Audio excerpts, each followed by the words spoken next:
교회에 가면 꼭 이런 사람들이 있다고 합니다. 우리 주변에 교회가 많이 있는데요.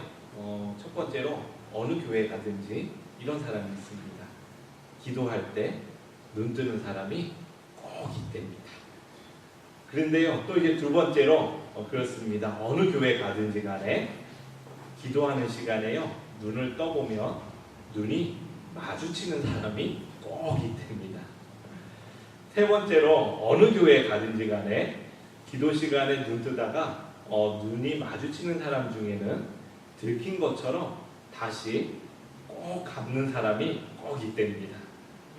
근데 네 번째로요, 어느 교회 가든지 기도 시간에 눈 뜨다가 다른 사람과 눈이 마주쳐서 눈을 감았다가 다시 확인하느라고 눈을 뜨는 사람이 또 꼭 있답니다. 자, 그러게요. 기도 시간에 어떤 일을 하는지는 잘 모르겠습니다. 여러분, 기도는요, 그리스도인에게 주어진 특권입니다. 누구나 기도하지만 예수 그리스도를 통하여 하나님께 기도하는 것은 아무나 할 수 있는 것이 아닙니다. 특권은요, 사용해야 하는데 그런 특권을 사용하지 못하는 이들을 종종 만나게 됩니다. 하나님께서 우리에게 주신 이 기도할 수 있는 특권을 많이 누리면서 살아갈 수 있기를 여러분 다시 한번 축복합니다. 지난주에 이어서 바울과 귀신 들린 여종의 만남을 통해서 일어나는 계속되는 사건을 사도행전은 기록하고 있습니다. 특히 그 여종과의 만남을 통해서 이제 바울과 실라가 감옥살이를 하게 되는 그 이야기를 오늘 우리는 읽게 됩니다. 여러분들도 세상 살아오시면서 많이 경험하셨겠지만 세상에는 참으로 억울한 일이 많이 있습니다. 얼마 전에 이제 요즘 계속적으로 이제 그 경고하는 그 메시지들 또 기사들을 읽게 되는데요. 보이시피싱에 대해서 주의할 것을 강조하는 기사들을 읽게 됩니다. 이제 저희가 텍스데이가 다 끝나서 이제 세금들을 이제 다 이제 내셨잖아요. 근데 이제 IRS에서 이제 전화가 옵니다. 그리고는 어떻게 하라고요? 세금을 덜 냈으니까 입금하십시오 라는 전화가 온답니다. 그러니까 또 정부기관에서 전화가 오니까 사람들은 어떻게 하지요? 믿고 벌써 세금을 입금합니다. 여러분, 세금 입금하시면 됩니까? 안 됩니까? 됩니까? 안 됩니까? 잘 모르십니까? 큰일 났습니다. 절대 전화 받고 그러시면 안 됩니다. 아셨지요? 잘 긴가민가 할 때는 누구와 상의를 해야 됩니까? 전문가와 상의를 하셔야 됩니다.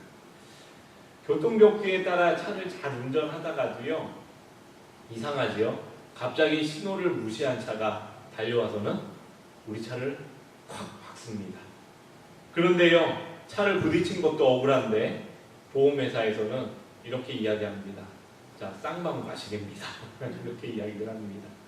참 속상하지요. 참으로 억울한 그런 답답한 노릇이 많이 있습니다.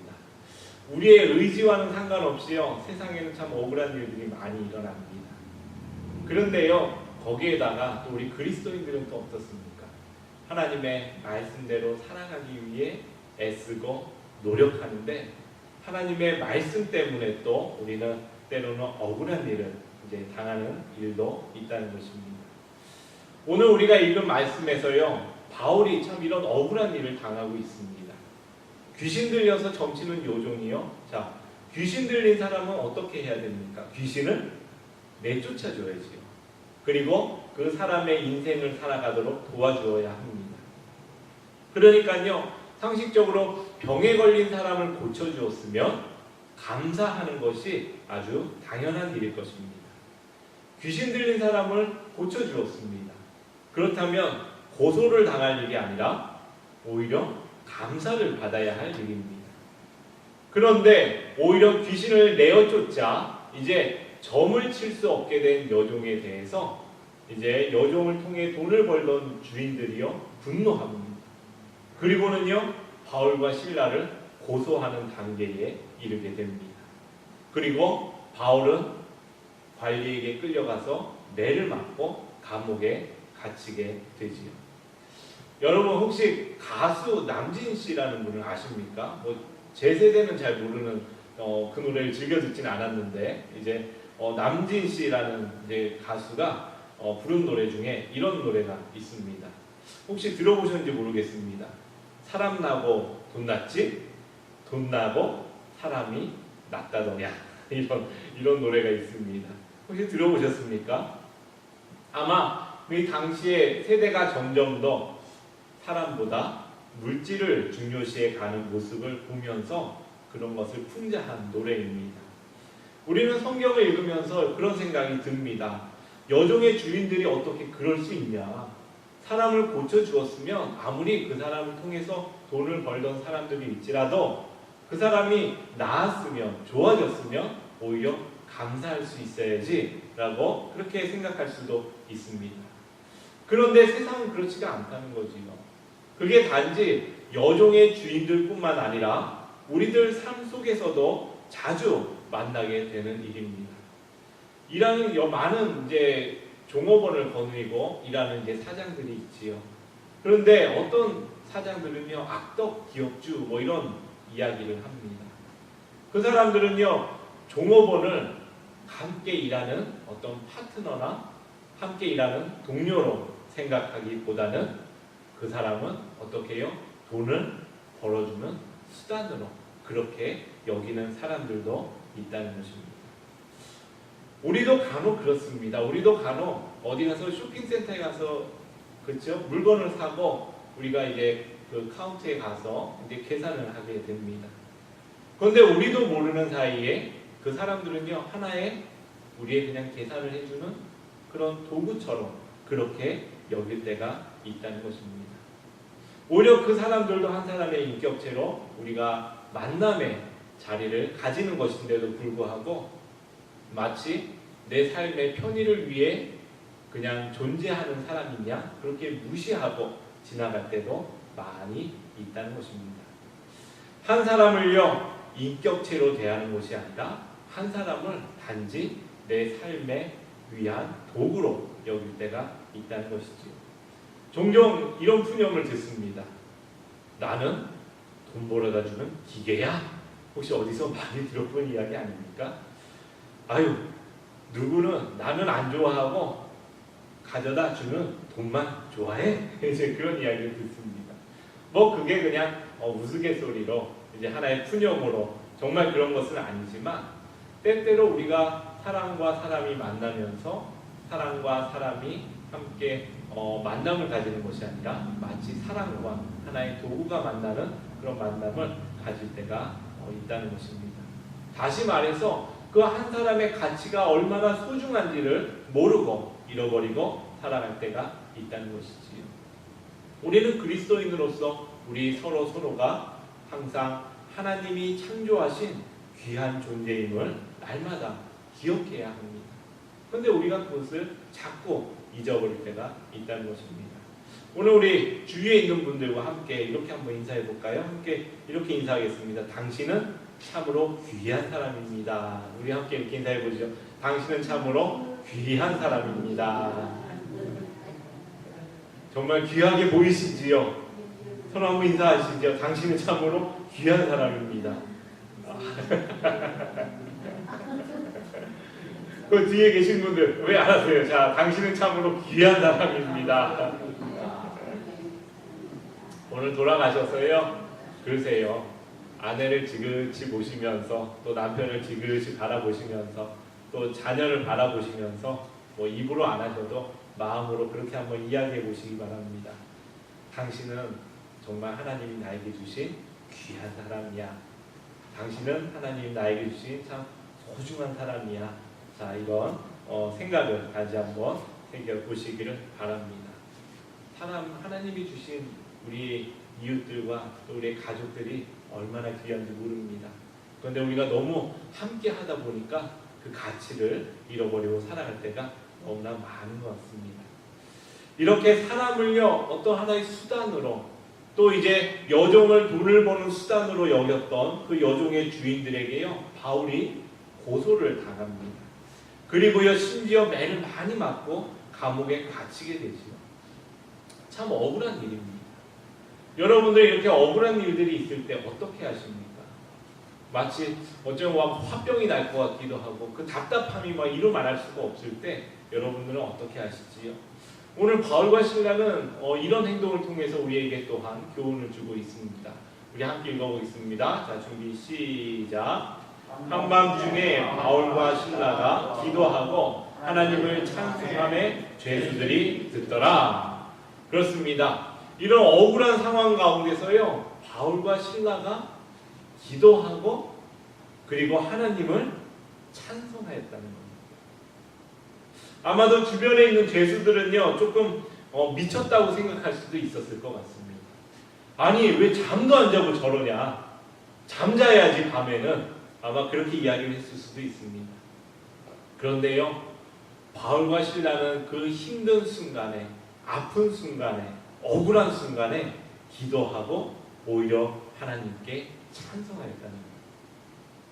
하나님께 영광을 돌리고요, 원망과 불평이 있어야 할 자리에 오히려 은혜를 주신 하나님을 기도하고 찬양하였다는 것입니다. 여러분, 우리가요 기도하고 찬송할 수 있는 것이 얼마나 큰 은혜인지 모르겠어요. 여러분, 우리가 기도하고 찬송할 수 있는 것이요 얼마나 큰 축복인지 모르겠습니다. 그건요 정말 우리에게 주어진 특권입니다. 우리가요 기도하고 찬송하면요 하나님이 들으신다는 것입니다. 그리고요 우리가 억울할 때 그것을 기도하고요 할 때 하나님이 그 억울함을 들으신다는 것입니다. 오직 그리스도인들만이 기도할 수 있고 찬송할 수 있고 그 그리스도인들이 기도한 그 기도를 하나님이 응답해 주신다는 것입니다. 그게 우리에게 주어진 특권이거든요.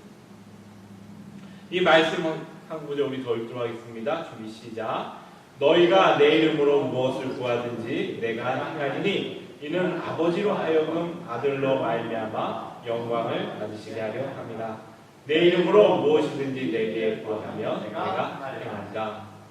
여러분, 우리에게 주어진 참으로 놀라운 약속이 아닙니까? 예수 그리스도의 이름으로 구하는 것을 하나님께서 들으시겠다는 것입니다. 어떤 분들은 그렇지는 않으시겠지만 기도를 하는데 그래 기도 안 하는 것보다 나아서 아니면 그래도 혹시나 하는 마음으로 아니면은 그냥 내가 너무 힘드니까 내 마음에 좀 위로를 받기 위해서 답답함을 풀기 위해서 우리가 허공에 소리 지르고 기도하는 것이 아니라 하나님의 나라와 하나님의 의를 위해서 우리가 기도하는 그 기도 속에 하나님이 응답하신다는 것입니다. 놀라운 약속이 아닙니까? 여러분, 우리가 이 험한 세상을 살아가는데 우리가 그 가운데서 우리가 기도할 때 하나님이 들으시고요 우리의 버팀목이 되어주신다는 것입니다. 사람은 어려운 상황에 처하면 낙심하고 원망하게 됩니다. 그리고 자신의 인생에 대해서요 상황과 관련된 사람들에 대해서 자꾸 끊임없이 불평합니다. 원망합니다. 사실은 이것이 죄 가운데 거하던 우리의 모습입니다. 여러분, 이스라엘 백성들을 한번 기억해 보시길 바랍니다. 광야로 하나님이 이스라엘 백성을 인도하실 때요 낮에는요 그 뜨거운 햇볕에 살이 탈까봐 힘들까봐 구름 기둥으로 가려주십니다. 밤에는요 너무 추워서 그들이 고통당하지 아니하도록 불기둥으로 그들을 인도해 주십니다. 그리고요 먹을 것이 없어 굶주리지 아니하도록 또 때에 맞춰서 만나를 또 주시고 메추라기를 통해서 인도하여 주셨습니다. 그런데요 그 백성들은요 조금만 어려운 일이 생기면 원망하고 불평하는 것입니다. 지금까지 인도하여 주신 것은 다 잃어버리고 우리에게 이미 주신 은혜들은 다 잃어버리고 그들은 왜 우리를 이렇게 고생을 시키냐고 원망하고 불평한다는 것이죠. 신명기 11장 1절에 보면요 이스라엘 백성들이 악한 말로 하나님을 원망하였다라고 기록하고 있습니다.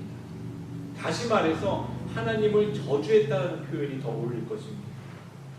하나님을 원망하고 불평한다는 것은요 하나님의 인도하심을 부정한다는 것입니다.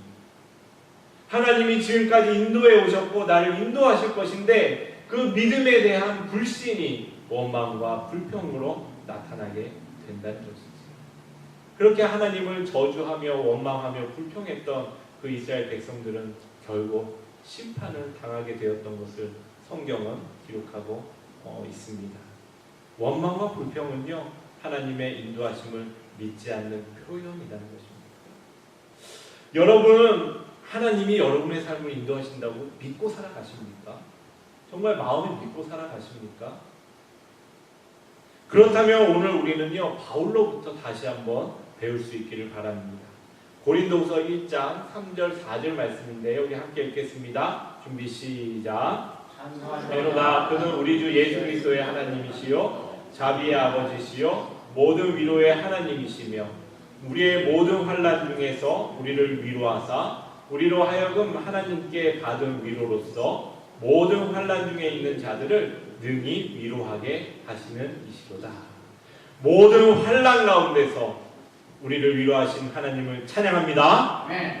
또한 우리가 받은 위로를 통해 다른 이들을 위로하게 하시는 그 하나님을 찬양합니다. 여러분, 하나님은요, 여러분을 삶 가운데 위로하시고 그 위로하심이 여러분만을 위하는 것이 아니라 또한 여러분의 위로를 통하여 다른 사람을 위로하도록 하신다는 것입니다. 어려운 일을 당할 때 우리가 해야 할 일은 원망과 불평이 아니라 바로 기도와 찬송이라는 것입니다. 우리가요, 어려운 일을 당할 때 우리가 해야 할 것은요, 다시 하나님의 은혜를 기억하면서 기도하고 하나님께서 우리를 구원하신 은혜를 생각하면서 또 하나님이 우리를 인도하실 그 은혜를 기억하면서 믿으면서 우리가 찬송해야 되는 것이라는 것입니다. 그러자 오늘 말씀 우리가 함께 읽지 않았지만 기도하는 또 찬송하는 바울과 실라에게는 놀라운 일이 일어납니다. 하나님이 인도하시는 그 증거가 보여지고 옥문이 열리고 하는 놀라운 사건을 우리가 이제 다음 주에 만나게 됩니다. 여러분을 인도하시는 하나님을 의지하면서 기도하며 찬송하는 여러분 되시기를 주님의 이름으로 축복합니다. 그런데요, 이 기도와 찬송은요, 많은 분들이 어려운 가운데만 또한 필요한 것이 아닙니다. 어떤 분들은요, 참 안타깝습니다. 목회자로 안타까운 것이 어려울 때만 기도한다는 것입니다. 왜냐하면 하나님을 어떤 해결사로 여깁니다. 어려움을 해결해주는 해결사, 그렇게 여기며 하나님을 대하는 사람들이 있습니다. 그러나요, 기도는 하나님이 우리의 문제를 해결하시게 하기 위함이기도 하지만 그것을 넘어서서 우리가 하나님과 바른 관계 안에 살아가게 한다는 것입니다. 우리 삶에 일어나는 모든 문제는요, 바로 하나님과의 관계가 문제가 생겼기 때문에 그렇다는 것입니다. 그렇기 때문에 기도를 통해 하나님의 관계가 회복되어질 때 우리의 삶은 다시 하나님의 은혜의 자리로, 하나님께서 우리를 부르신 자리로 우리가 다시 돌아오게 된다는 것이죠. 여러분, 기도하며 찬송하는 것은요, 매일의 생활 가운데서 하나님의 풍성한 은혜를 더욱 경험하며 살아가게 합니다. 기도하고 찬송하면요, 날마다 주시는 그 은혜가요, 우리 가운데 더욱더 깨달아지게 된다는 것입니다. 어느 아버지와 아들 사이의 대화입니다. 아들이요, 헐레벌떡 집에 뛰어들어옵니다. 그리고는 아버지께 말합니다. 아버지, 저 오늘 너무 감사해요. 오늘 정말 감사해요. 그러니까 아버지가 묻습니다. 왜? 교통사고가 났어요. 자동차가 7번 굴렀는데요, 하나도 다치지 않았어요. 그 말 듣고 아버지가 이렇게 이야기를 합니다. 아, 그래? 정말 감사하구나. 그런데 아들아, 나는 너보다 더 감사하다. 그랬더니 이제 아들이 그 말을 듣고 이제 질문합니다. 왜요, 아버지? 제가 다치지 않아서요? 그랬더니 아버지가 이렇게 대답을 합니다. 아니, 아버지도 교통사고가 난 것도 아니고 자동차가 한 번도 굴지 않았지만 그래서 나는 더욱 감사하다. 이 이야기는요, 단순히 너는 사고가 나고 나는 사고가 안 나서 감사하다라는 이야기를 해주고자 하는 것이 아니라 너는 특별한 일에 대해 감사하지만 나는 매일의 순간이 더 감사하다라고 이야기를 하는 것입니다. 어찌 보면 참 아버지와 아들 사이에 이런 대화를 할 수 있다는 게 참 놀라운 일이지요. 참 어떻게 보면은 이상한 가정처럼 보이기도 합니다. 그러나 우리 각 교회 안에 또 우리 가정 가운데 이런 자녀와 부모님들이 이런 대화가 더욱더 많아지기를 주님의 이름으로 부탁을 드립니다. 원망과 불평이 아니라요, 자신에게 주어진 일상에 주어진 은혜들에 감격할 수 있는 것. 이것이 우리 신앙생활이 그리스도인들이 살아가야 할 또 우리들의 모습인 것입니다.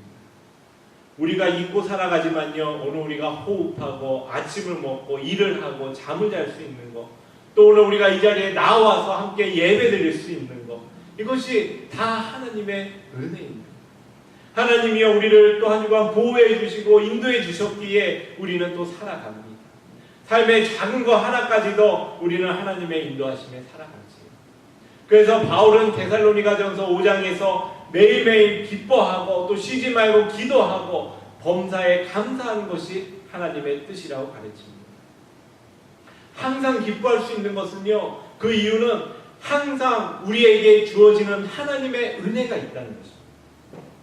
우리가요 항상 감사할 수 있는 것은요, 범사에 감사할 수 있는 것은요, 우리에게 매일매일 주어지는 감사의 은혜들이 있다는 것입니다. 그런데 이것을요 놓치고 살아간다는 것입니다. 매일매일 기도하며 찬송하십시오. 우리가 기도하고 찬송하는 유익은요, 바로 우리 삶에 주어진 하나님의 은혜를 우리가 깨닫도록 하신다는 것입니다. 우리가 기도하고 찬송할 때요, 우리에게 매일매일 주어지는 그 은혜가 우리를 살아가게 한다는 것입니다. 이것이 기쁨이 되고요, 이것이 감사가 되고요, 이것이 찬송이 되는 것입니다. 매일매일 날 구원하신 하나님의 사랑과 주님의 은혜를 기도하며 찬송하는 사람에게 매일매일의 삶은 은혜로 다가옵니다. 그리고 이것은 다시 기도가 되고 찬송이 되어지죠. 감사가 됩니다. 여러분, 이 은혜를 누리고 살아가고 계십니까? 매일매일 정말 하나님이 주신 그 은혜가 내 삶 가운데 있음을 여러분 바라보면서 살아가고 계십니까? 그것은요, 하나님이 우리에게 주신 특권입니다. 그 은혜를 누리고 살아가도록 우리를 불러주셨다는 것입니다. 여러분이 기도하고 찬송할 때 그 은혜가 다시 한번 여러분의 것으로 드러나게 된다는 것입니다. 우리가 바삐 지나가느라 유심히 보지 못했던 그 아침의 이슬에서도, 또 우리가 잠깐 시간 내어서 올려보는 하늘에서도, 때로는 기뻐서 때로는 슬퍼서 흘렸던 눈물에도, 또 때로는 종종걸음으로 걷는 나의 작은 발에서도, 또 그냥 잔디에 피어있는 그 지천에 깔려있는 민들레를 바라보면서도 세상의 그 어떤 단어와 어떤 사물에도 하나님의 은혜가 깃들지 않은 것은 없습니다. 우리가 기도하고 찬송할 때 우리는 그 은혜를 맛보며 살아갈 수 있습니다. 여러분, 하나님의 은혜를 맛보는 일에 무뎌지지 마시길 바랍니다. 기도와 찬송을 통해 하나님께서 주시는 은혜를 매일매일 누리며 살아가십시오. 요즘 인생의 여러 가지 일들이 마음대로 되지 않아 원망과 불평이 가득하신 분들이 계십니까? 그렇다면 하나님의 인도하심을 믿고 또 기도하시면서 또 하나님이 주시는 은혜를 맛보며 찬송하시기를 바랍니다. 또한 어제와 오늘이 다르지 않고 일상이 왜 이렇게 평범하지? 왜 이렇게 아무렇게 다른 것이 없지? 라고 느끼며 살아가시는 분들이 계십니까? 그러면 우리를 구원하신 주님의 은혜와 매일매일 주시는 하루의 축복을 보면서 기도하고 또한 찬송하시기를 바랍니다. 여러분이 기도하고 찬송할 때 그 가운데 더 깊고 더 넓은 주님의 은혜를 경험하며 살아가게 될 줄로 믿습니다. 우리 함께 기도하겠습니다.